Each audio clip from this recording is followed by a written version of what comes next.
Good evening and welcome to Tucker Carlson Tonight. Yesterday, we learned damning new details about the domestic spying operation. Excuse me. It catches in your throat even saying it. The domestic spying operation the Obama administration ran from the White House against its political enemies, General Mike Flynn chief among them. Today, fallout from that scandal. We'll have an update for you in just a minute on that. But first tonight, it has been close to 3 weeks since the state of Georgia began to gradually loosen its coronavirus lockdown. Starting in late April, the state allowed hair salons, bowling alleys, barbershops, and gyms to reopen.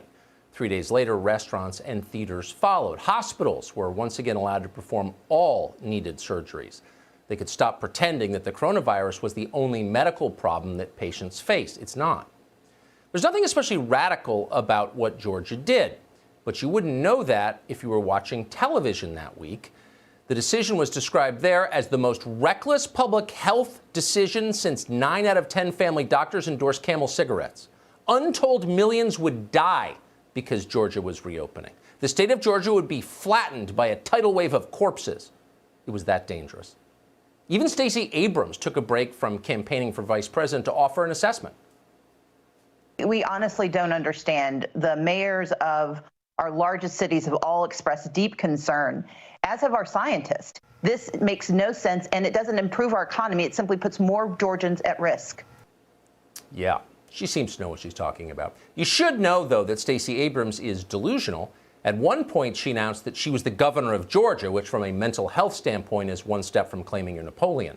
Now Abrams imagines she is a public health expert. Best to humor her on that. Just nod and look interested. Chris Hayes is not a scientist either. He's MSNBC's most ardent male feminist. But he still has strong views on epidemiology.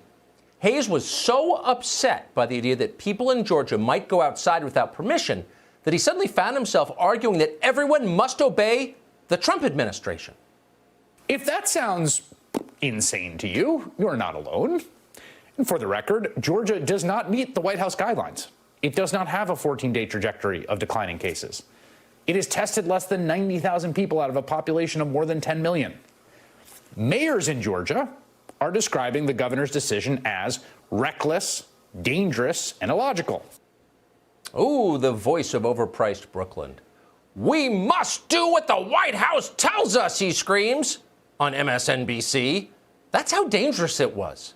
Mark this day, wrote one longtime Washington reporter, because 2 and 3 weeks from now, the Georgia death toll is blood on Governor Brian Kemp's hands. Well, as it happens, we did, in fact, mark that day. It was April 25th, 2020, when the reopenings began. That day, Georgia had 650 new cases of coronavirus.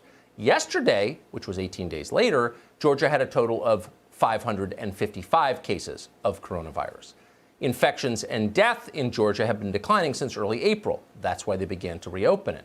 There are still sick people in the state. There will be for a while. Some of them will die.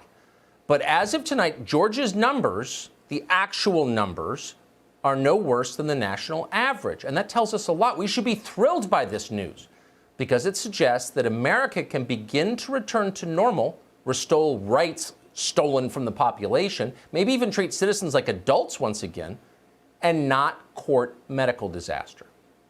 You would think our leaders would be racing to the podium to share this great news. But of course, they're not. Just the opposite, in fact. They're doubling down on authoritarianism. They enjoy